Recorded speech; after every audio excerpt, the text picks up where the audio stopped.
Halo and welcome back teman-teman netizen atau warganet yang saya hormati semuanya. Di konten terbaru hari ini saya ingin membahas tentang pernyataan Coach Sintayong dalam sesi konferensi pers semalam setelah pertandingan antara Indonesia versus Brunei Darussalam yang berakhir untuk kemenangan Indonesia dengan skor 6-0, yang mengatakan bahwa beliau tidak puas dengan penampilan anak asuhnya dan seharusnya Indonesia bisa menang dengan mencetak jumlah gol yang lebih banyak lagi.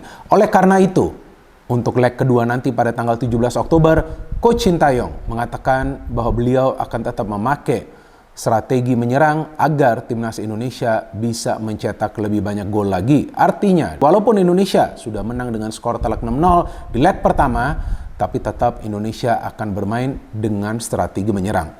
Pada saat saya membaca headline dari berita ini, saya agak bingung juga nih teman-teman, karena headline-nya Sintayong tidak puas. Padahal kan timnas Indonesia menang dengan skor yang telak 6-0 loh. Kok gak puas juga? Tapi ketika saya coba untuk menganalisa, nah baru kemudian saya sadar bahwa Coach Sintayong itu tidak puas dengan permainan dari timnas Indonesia khususnya di babak pertama. Karena seharusnya di babak pertama timnas Indonesia itu bisa mencetak lebih banyak gol lagi. Faktanya dalam 11 menit awal jalannya pertandingan Indonesia bisa mencetak 2 gol. Tapi setelah itu, gak banyak peluang yang bisa diciptakan. Ketika saya berbicara tentang peluang, artinya peluang yang berbahaya. Hanya 2 yang berbahaya teman-teman. Satu dari Asnawi dari luar kotak penalti yang dia shooting bisa di-save oleh penjaga gawang Brunei. Dan yang kedua, ketika Sandy Walsh mendapatkan bola di dalam kotak penalti pertahanan Brunei. Tapi sayang ketika dia shooting, bisa diblok oleh pemain dari Brunei. Seandainya itu tidak diblok, bukan tidak mungkin Indonesia mencetak gol ketiga di babak pertama. Maka itu Coach Sintayong juga mengatakan bahwa Indonesia membutuhkan waktu yang lama agar bisa mencetak gol ketiga. Artinya memang dia tidak puas dengan permainan Indonesia di babak pertama. Selain itu juga, nah ini perlu saya menjelaskan secara lengkap biar gak ada yang ketinggalan. Tapi kalau ada yang ketinggalan ya silakan teman-teman bisa memberikan informasi tersebut di kolom komentar di bawah konten ini. Jadi selain itu juga Coach Sintayong mengatakan bahwa beliau mengapresiasi permainan dari Ricky Kambuaya karena Ricky Kambuaya lah yang bisa membuat perbedaan dalam permainan di babak kedua. Artinya walaupun timnas Indonesia sudah bisa menang dengan skor yang telak, dengan skor 6-0, padahal tidak full tim, tapi Coach Sintayong masih juga berpikir untuk membenahi permainan dari timnas Indonesia. Tapi sisi positifnya adalah bahwa Coach Sintayong bisa memanfaatkan sumber daya pemain yang berada di skuad timnas Indonesia. Artinya bahwa sebetulnya perlahan-lahan nih teman-teman, skuad timnas Indonesia nih mulai punya materi pemain yang merata. Karena ketika dimainkan pemain-pemain pengganti dari bangku cadangan, faktanya permainan dari timnas Indonesia bisa berubah. Seandainya setelah Coach Sintayong melakukan perubahan atau pergantian pemain tersebut, tapi tidak ada perubahan dalam permainan Indonesia, nah itu yang bisa menjadi masalah.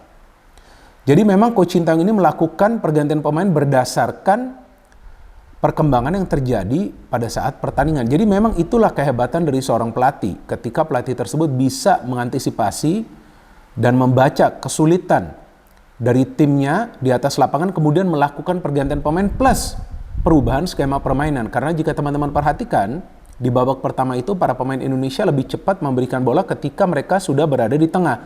Kemana? Ke salah satu sektor sayap.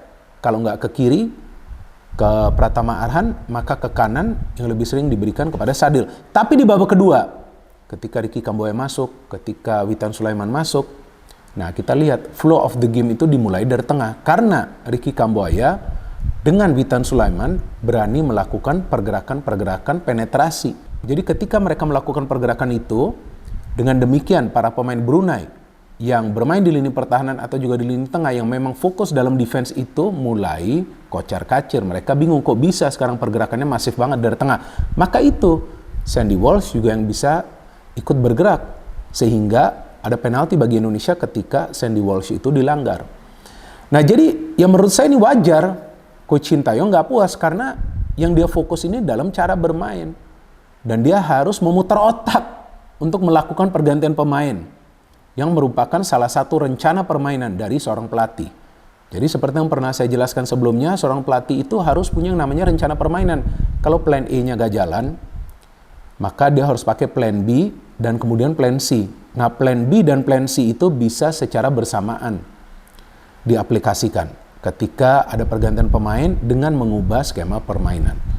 Padahal Indonesia itu kan tidak bermain dengan playmaker loh teman-teman. Kok bisa terus tiba-tiba di babak kedua lebih banyak gol yang tercipta? Karena kita melihat para pemain yang bermain di tengah berani mengambil keputusan. Nah teman-teman perhatikan Witan sendiri ketika dia berada di sektor wing, padahal kita tahu dia juga menusuk dari tengah, dia berani mengambil keputusan. Keputusan apa? Yaitu cepat passing itu bola.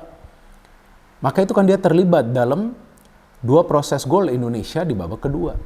Sadil juga sama seperti itu, bagus sekali permainannya, cepat mengambil keputusan. Kenapa? Karena sekarang dia mendapatkan backup di babak kedua tersebut tuh ada backup dari tengah. Jadi pemain yang bermain di tengah tuh melakukan pressing sampai ke jantung pertahanan dari Brunei. Ketika ada support bagi pemain yang bermain di wing, tentu dia akan lebih leluasa mendapatkan ruang, teman-teman.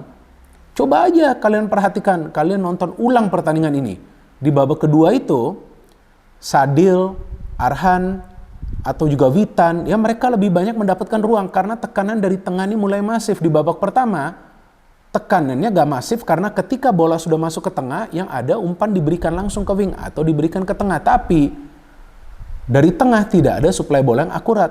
Nah, terlihat jelas bahwa Mark punya masalah untuk mendistribusikan bola. Karena memang peran dari Mark itu adalah sebetulnya lebih defensif. Ketika dia diberikan tanggung jawab untuk membagi bola, ya dia sulit lakukan itu. Tapi Sandy Walsh kan beda ya. Nah inilah bedanya. Ketika pemain itu memang lama bermain di Eropa, visi dia bagus. Jadi Sandy Walsh ada 2 kali memberikan umpan kunci itu. Ya teman-teman bisa lihat saja, akurat. Dan kemudian dia berani melakukan pergerakan tanpa bola. Kan di babak pertama tadi seperti yang saya jelaskan, hampir saja dia mencetak gol. Jadi ya disitulah kita bisa melihat juga perannya atau perbedaannya dari timnas Indonesia ketika sekarang sudah ada banyak pemain keturunan Indonesia, teman-teman. Dan itulah yang bisa meningkatkan level permainan dari timnas Indonesia. Jadi ya, pemain-pemain lain juga ikut terbawa dengan permainan yang menawan. Jadi artinya para pemain yang juga bermain di kompetisi domestik kita juga bisa bermain bagus. Karena mereka mau tidak mau harus mengikuti irama permainan dari pemain-pemain keturunan dan juga pemain-pemain yang bermain di luar negeri. Sadil mainnya kan oke. Betul. Pasti kalian akan mengatakan, ini kan lawannya Brunei, Bung. Betul lawannya Brunei. Tapi seperti yang saya selalu katakan, jangan dilihat berapa gol yang Indonesia menang. Lihat cara bermainnya, cara build up-nya tuh sebetulnya sudah bagus, sudah rapi. Passing bola, ya kan? Gak selalu menggocek. Egy, kalian selalu kritik. Banyak lagi yang kritik dengan permainan Egy semalam. Tapi menurut saya gak buruk. Kenapa dia dalam beberapa momen tuh harus lama menguasai bola? Karena dia coba untuk memancing para pemain Brunei itu untuk keluar dari garis pertahanan supaya dia kemudian bisa memberikan passing.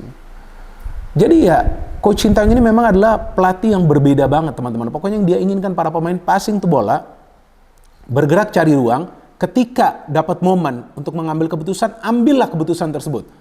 Maka itu kita lihat para pemain bermain leluasa. Nah, nanti di second leg tentu yang Coach Sintayong inginkan adalah permainan yang lebih rapi. Jadi bukan permainan yang indah. Jangan salah paham. Kita yang akan terhibur dengan permainan rapi dari timnas Indonesia ketika umpan diberikan ya dari kaki ke kaki, umpannya pendek, sesekali direct pass itu gak masalah. Switching play itu namanya. Jadi untuk mengubah alur serangan dari kanan ke kiri atau dari kiri ke kanan atau masuk lagi dari tengah. Dan juga para pemain Indonesia harus berani melepaskan tendangan-tendangan dari luar kotak penalti. Itu Ricky Kamboya kan melepaskan satu shooting yang kemudian ada situasi rebound dan Ramadan Sananta bisa mencetak gol. Jadi disitulah kita melihat kepentingan pengambilan keputusan. Nah, Coach Sintayong ini adalah pelatih yang rendah hati.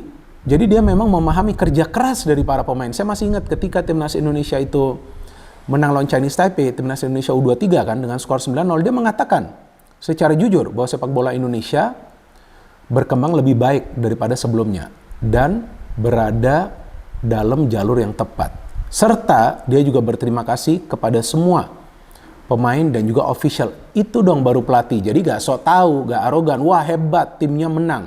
Bahkan kalau menurut saya tuh Coach Sintayong memang punya andil yang besar di pertandingan semalam. Kan seandainya dia tidak melakukan pergantian pemain, belum tentu Indonesia bisa menang dengan skor yang telak. Tapi kan dia tenang saja. Dia justru menjelaskan kekurangannya. Jadi ya disinilah sekarang kita melihat ada seorang pelatih yang memang terus akan mengevaluasi permainan dari timnas Indonesia karena memang permainannya belum matang. Saya selalu katakan belum matang ini. Jadi jangan sering-sering tanya kapan juara. Jangan sering-sering tanya seperti itu ketika permainannya belum matang. Bahkan para pemain pun belum konsisten permainannya. Kan Coach Sintayong juga mengatakan itu dalam sesi konferensi pers. Bahwa Shane Patinama bermain oke. Permainannya tidak buruk, permainannya bagus. Tapi kan hanya beberapa menit dia main, kalau nggak salah 20 menit. Dan belum tentu juga nanti di second match dia bisa bermain baik. Betul kan? Nah artinya konsistensi dari para pemain juga dibutuhkan. Nah jadi yang saya harapkan juga para pemain jangan cepat puas dengan kemenangan semalam. Enggak, kedepannya masih banyak tantangan. Banyak sekali tantangan. Tentunya bagi Coach Sintayong juga tantangannya lebih besar lagi. Karena nanti ketika masuk ke round 2, tergabung dalam grup, ada Irak, ada Vietnam, dan juga Filipina. Tapi seperti yang saya selalu katakan, jika para pemain dari timnas Indonesia bisa bermain mengandalkan kecerdasan, bisa bermain mengandalkan taktik dari pelatihnya, bisa memahami taktik dari pelatihnya, bisa bermain secara kolektif seperti yang mereka lakukan dalam beberapa pertandingan terakhir, maka tidak ada yang mustahil, teman-teman.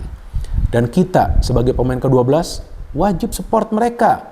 Saya masih membaca begitu banyak komentar-komentar yang negatif di konten semalam. Ini kan lawannya anak-anak TK. Coba nanti lawan Vietnam. Coba nanti lawan Thailand. Coba nanti lawan tim-tim Eropa. Ya, emangnya Thailand itu bisa lawan tim-tim Eropa? Kalau nggak salah mereka di pertandingan persahabatan ya. Itu kan mereka kalah tuh lawan Georgia dengan skor 8-0. Gak gampang. Tapi kalau kita lawan Thailand, kita sudah bisa mengalahkan mereka, teman-teman. Kita punya kemampuan tersebut di Piala AFF 2022. Sayangnya aja para pemain kita gak bisa melakukan finishing. Tapi sekarang kan kita sudah punya striker yang bagus nih di depan. Dimas Derajat dan juga Ramadan Sananta. Yang kita harapkan mereka akan konsisten dalam melakukan finishing. Jadi saya dalam konten ini bukan artinya ingin membela Coach Sintayong. Apalagi ingin memuji setinggi langit. Tapi ini adalah fakta. Masa saya gak boleh ngomong sesuai dengan fakta? Ya kalian tahulah konten-konten dari channel YouTube Triple B kan.